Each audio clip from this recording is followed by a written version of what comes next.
Hola subnormales, soy Juan, Paxi, presten atención porque solo hablaré una sola vez. Ya que si no es así pueden largarse a otro lado. El amor en los tiempos del cólera es una novela de amor de Gabriel García Márquez, premio Nobel en 1982, publicada en 1985. Es, principalmente, un compendio acerca del amor y sus múltiples variantes, un estudio sobre el paso del tiempo que destruye y reconstruye almas y ciudades, sobre la memoria y sus infinitos laberintos. La trama se desarrolla en Centroamérica a principios de siglo, época en la cual, según el narrador, los signos del enamoramiento podían ser confundidos con los síntomas del cólera. Al igual que el caudaloso Magdalena, a cuyas orillas se desarrolla, la historia serpentea y fluye, rítmica y pausada, y prosa abajo va narrando a través de más de 60 años la vida de los personajes principales, Fermina Daza, Florentino Ariza y el doctor Juvenal Urbino de la Calle. Y poco a poco, este escenario y estos personajes, como una mezcla tropical de plantas y arcillas que la mano del autor modela y fantasea, van desembocando en los terrenos del mito y la leyenda, acercándose a un oscilante y tenue final feliz. Sin duda, la temática es profunda, rica, realista y conmovedora. García Márquez hace hincapié en cuestiones trascendentales en la vida del hombre, tales como la familia, la amistad, el amor en las diferentes etapas de la vida, la fidelidad, la convivencia conyugal, y la muerte, apelando para ello a un recurso ampliamente descriptivo. Mediante un lenguaje lleno de riqueza y versatilidad, el escritor colombiano narra el esquema complejo, verosímil y esperanzado de un mundo que se asemeja, más de lo que nosotros pensamos, al mundo en que vivimos. De esta manera nos demuestra una vez más que la vida no es otra cosa que el trabajo interminable para el que los seres humanos fuimos creados. Resumen. La historia transcurre en el pueblo caribeño de La Manga, el cual vive sumido continuas guerras civiles y la amenaza constante del cólera. Fermina Daza junto a su padre, Lorenzo Daza, y su tía, Escolástica, se mudaron desde San Juan de la Ciénaga a La Manga en busca de un futuro más alentador.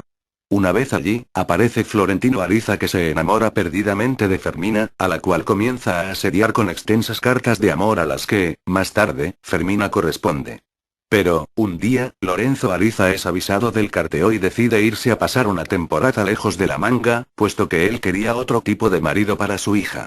Así pues, marcharon a San Juan de la Ciénaga donde Fermina, compinchada con su prima Hildebranda Sánchez, sigue manteniendo correspondencia con Florentino. Con el tiempo, la familia Daza vuelve a La Manga. Un día en el que Fermina va al mercado, se encuentra con Florentino, dándose cuenta, al instante, de que no está enamorada de él, y así se lo comunica. Florentino queda destrozado, pero se jura a sí mismo que tarde o temprano conseguirá el amor de Fermina. El tiempo transcurre, y un buen día en el que Fermina cae enferma, acude a hacerla una visita el médico del pueblo, Juvenal Urbino de la Calle. Este, al ver la altanería y el orgullo de Fermina, cae rendido a sus pies y hace todo lo posible para que ella acepte casarse con él. Tras varios intentos, Fermina cede ante la insistencia del médico y se casan, ante la gran pena de Florentino. Florentino, ante la desesperación de la pérdida súbita de Fermina, decide que Juvenal Urbino morirá antes que Fermina, y por tanto, al quedar esta sola, él aparecerá para vivir ese amor que le había sido prohibido. Un día de Pentecostés, en el que la vejez ya se había asentado en los personajes, Juvenal, al intentar rescatar a su loro que estaba atrapado en un árbol, muere al caer desde una escalera. Ese mismo día, en el velatorio por el afamado doctor, aparece Florentino que aprovecha para recordarle a Fermina la promesa de que iba a esperarla por siempre hecha en su juventud, a lo que Fermina responde ofendida, puesto que lo toma como una osadía. Pasado un tiempo de la muerte de Juvenal, Florentino retoma el carteo con Fermina, que al principio se muestra reticente. Pero al celebrar un año de la muerte de Juvenal, Florentino acude a la misa y Fermina le saluda con gran énfasis, hecho que Florentino toma como una esperanza. Así pues, pasados unos días, se presenta en casa de Fermina, hecho que se va a convertir en costumbre y que Fermina va a agradecer. Transcurren los días y los meses, y Fermina decide hacer un viaje por el río Magdalena, que es preparado por Florentino. El viaje, que en principio solo lo iba a hacer Fermina, resulta que se convierte en una especie de luna de miel entre ambos en el que, finalmente descubren que el amor puede aparecer a cualquier edad, en el caso de Fermina, o continuar toda la vida, en el caso de Florentino. Comentario personal. He de puntualizar que, antes de iniciar la lectura del amor en tiempos del cólera, estaba segura de que, al ser una de las tantas lecturas obligadas, iba a ser un suplicio. Pero me alegra decir que ha sido uno de los pocos libros, por no decir uno de los primeros, que, aún siendo obligado, me ha sorprendido. Me ha gustado sobre todo el concepto, o más bien, los conceptos de amor que se hacen patentes en la obra. Todos y cada uno de los personajes experimentan el amor en sus distintas facetas. Por un lado, Fermina vive en un primer momento un amor platónico con Florentino, después experimenta el amor basado en la seguridad con Juvenal, y finalmente disfruta del amor sosegado que da la vejez con Florentino. Por otra parte, se encuentra Juvenal, que vive un amor tranquilo con Fermina y un amor apasionado con Bárbara Lynch. Y finalmente Florentino, que ama apasionadamente durante toda su vida a Fermina, pero no por ello deja de amar a las numerosas amantes que tiene durante toda su vida sin Fermina. Y me gustaría destacar una de las frases de la obra que creo que sintetizaría los sentimientos de Florentino. Amor del alma de la cintura para arriba y amor del cuerpo de la cintura para abajo. Y otro de los elementos que me han llamado la atención ha sido el significado del cólera durante toda la obra. En un primer momento era sinónimo de muerte, para finalmente convertirse en la salvación del amor de Fermina y Florentino ante aquellos que eran adversos a su relación. En resumidas cuentas, me ha gustado bastante esta obra en la que el autor, Gabriel García Márquez, ha sabido mezclar diversas historias sin confundir y hastiar al lector, hecho que pocas veces se consigue. Es el único libro en el que he disfrutado tanto de su historia como de la forma en que estaban colocadas las comas. Elementos fundamentales de la narrativa. Narrador. En la obra aparecen varios tipos de narrador.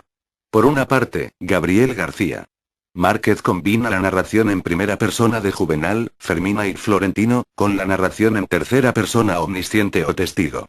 Los personajes se alternan el protagonismo durante toda la obra mediante la narración de sus vidas y sus desenlaces. En un mismo capítulo nos podemos encontrar todos los tipos de narradores. Por otra parte, apenas hay diálogo, pero sí monólogos interiores, en la que el personaje hace balance de los hechos, como en el caso de Florentino cuando se cuestiona el amor que siente por todas y cada una de sus amantes, y si es posible querer a varias personas al mismo tiempo. Personajes. Sería difícil llegar a distinguir los verdaderos protagonistas, puesto que todos, de alguna manera, influyen de una manera considerable en la obra.